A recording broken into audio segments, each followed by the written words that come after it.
welcome to session 2 of our inductive Bible study method study through the book of 3 John.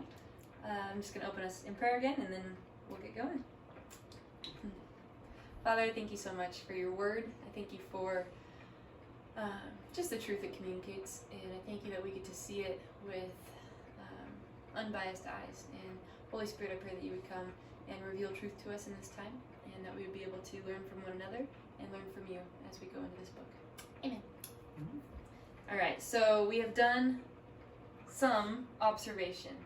That's the first step of the method.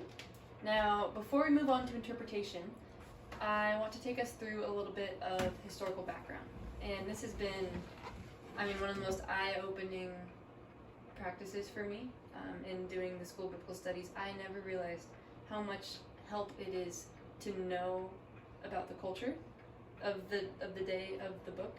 So the author, the recipient, just the climate in general that they're writing into.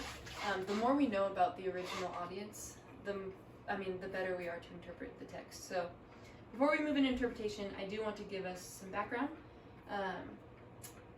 For a little bit of, an illustration to communicate how important it is to understand the context, I want to take us through a little fun exercise here.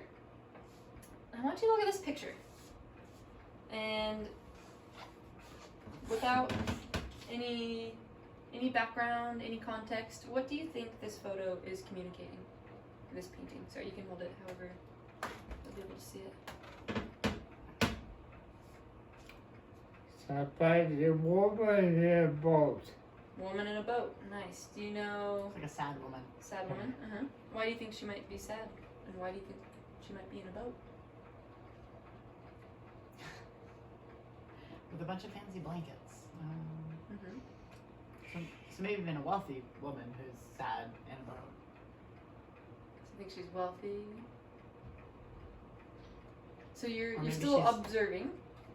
We're asking the question why now. I want to help us see that interpretation without context is quite difficult. Wishing her. Well, pause.